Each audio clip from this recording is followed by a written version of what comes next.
So, today is the day. As you can see, now that I'm actually looking at myself, I realize I really did get a lot of sun. It'll turn into a nice glow. I mean, it's a little red right now, but damn, looking sexy as fuck. But today is the day. Season 8 premiered. Most of you guys are already watching it as I speak. Luckily, I've got HBO Now and Go and whatever, so I can start it, whenever I want. I'm a little bit behind. I've been cooking a meal, a feast fit for a king. Robert Baratheon would be proud of my feast, which does include whiskey and burr. But we were talking before about the lyrics to the Game of Thrones theme song. Not many people are aware that there's lyrics to that song, but I found them, and it works out quite well. It explains a lot of the show.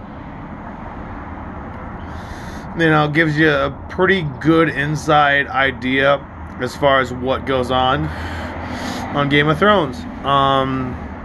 But we all know that interest.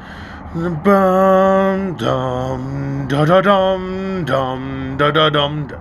Every time we hear that, those real Game of Thrones fans, every time we hear that shit, makes our nipples hard. But the song itself, it was actually professionally written by a great group of guys.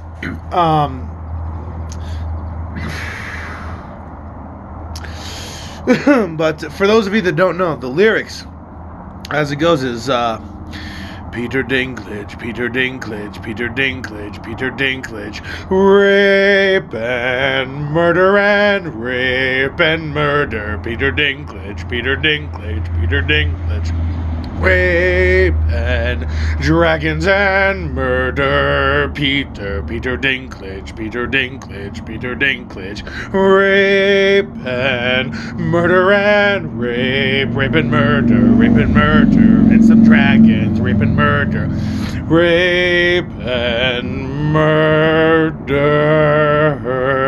Dinklage, Peter Dinklage, Peter Dinklage.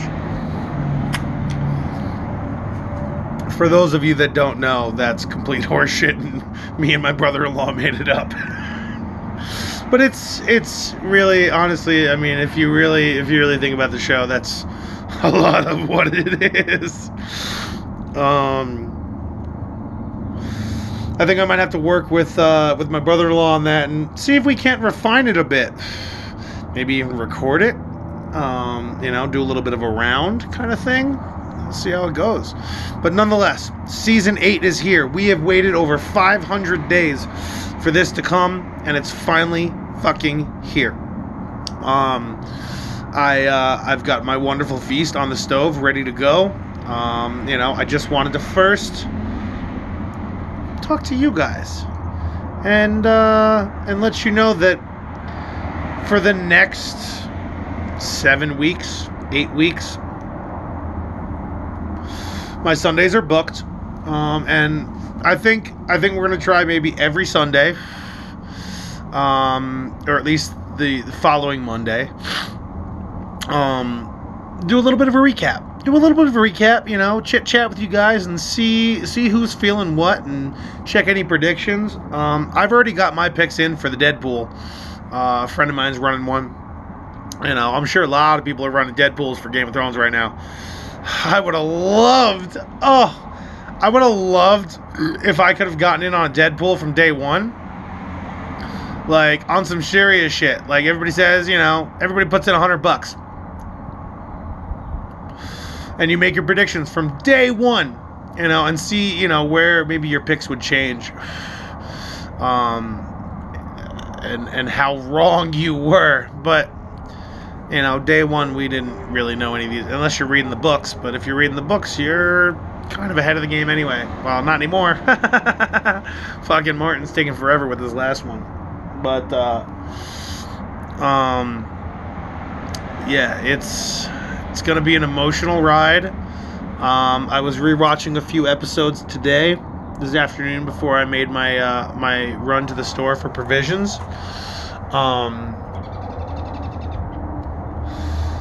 I mean, I started right off on season 1 again, like on some shit. I was waiting until the last possible moment to get my HBO subscription, because that shit's kind of expensive. I mean, $15 a month, yeah, like, I get it, it's cool, but fuck, like, that shit adds up. You know, on top of everything else, $15 a month can kind of make things a little wonky. So I waited till today to re-up my subscription and dig into the shit show that is going to be Game of Thrones final season. You know, after Game of Thrones is over, honestly, like, I'll probably hold on to it at this point, because HBO's still got a lot of good stuff.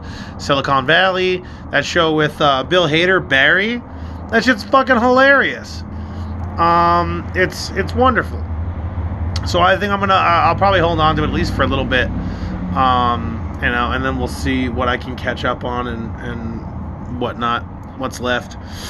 But I started this morning, just, you know, popping on season 1, episode 1, fucking pilot, just for shits and gigs, you know, because honestly, you don't know where something's going until you really saw where it's been, you know, and it's been a while. Like, I'm sure there's plenty of you that, you know, followed the memes like, oh, if you start watching now, you can watch the whole season, the whole series, and be caught up in time for the final season. And I was busy dealing with other shows like Treme and shit like that, so I wasn't really worried about going back and burning through the whole season. Like, I've got enough memory on it that I know, you know, I know the key points and some of the finer points of things. But going back and watching that first season, I jumped around. I went episodes 1, 2, 9, 10, and even going back and watching episode 9 on the first season when Sean Bean, when he got beheaded. It was quite heart-wrenching to watch again. You know, but even going back to, like, those first couple episodes, you kind of see, like, how things weren't what you thought for a hot second. Like, those first couple episodes,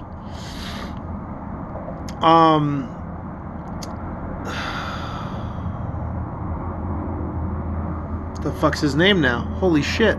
Brain fart. Little Lord fucking Fauntlefuck.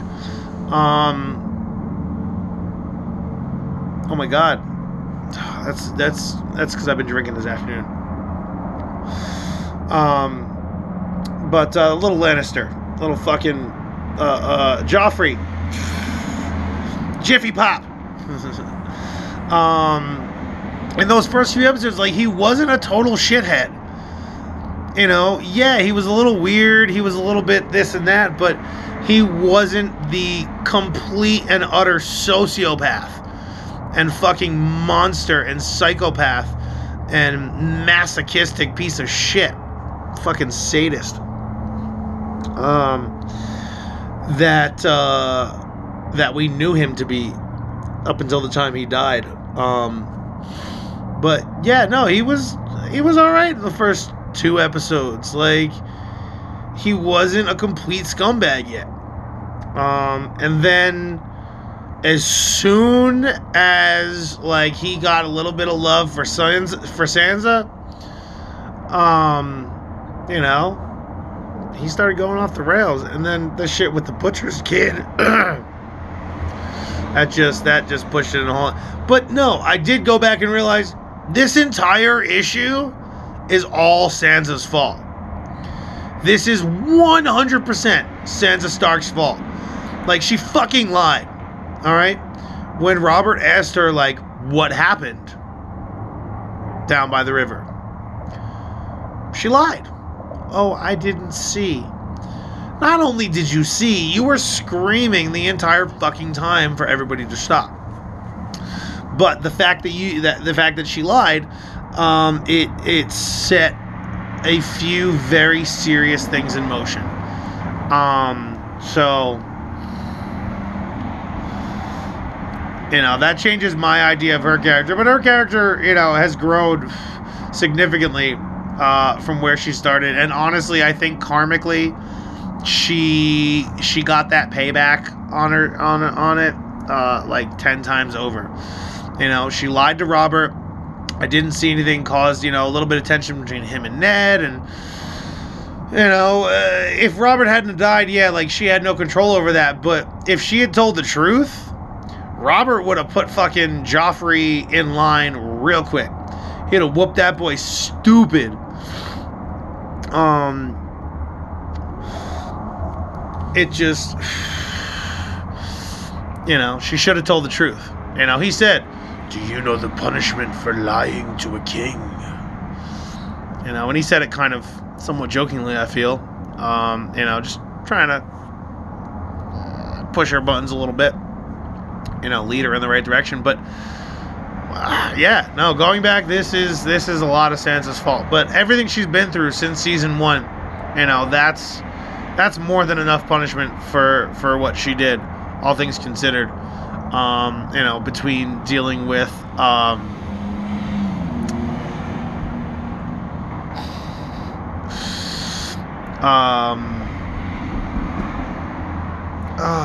flayed man.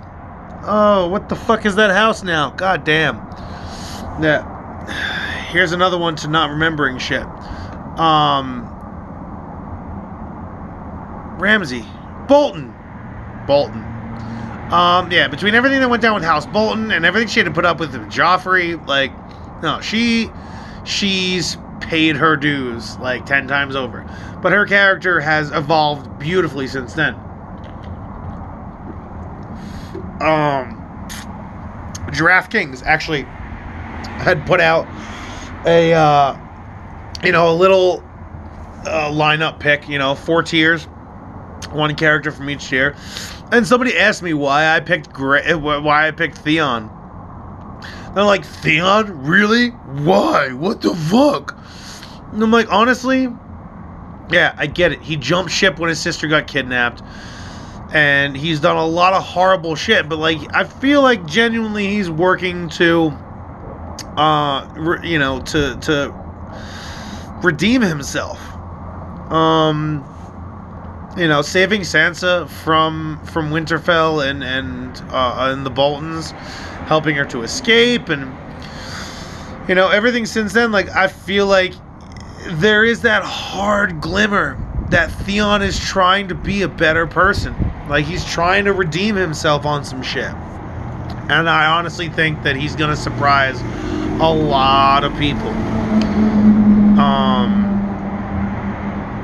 You know, whether he gets Yara back or not, I definitely think he's going to surprise a lot of folks.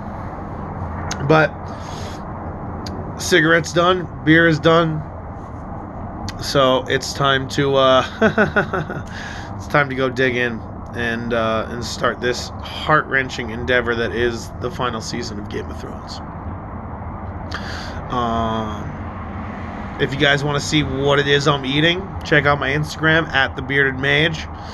I have plenty of pictures of most of the meals I make for things, but this is a bit of a special one. Again, I really believe that this is a meal that Robert would be proud of. Good King Robert. Good King Robert. Poor man. Alright, folks. Let's hope that your constitution is a little bit better than mine and you're not cutting onions 20 minutes into the first fucking episode. Because I feel like I'm going to be. We'll see how it goes, though. Game of Thrones, final season, starts now.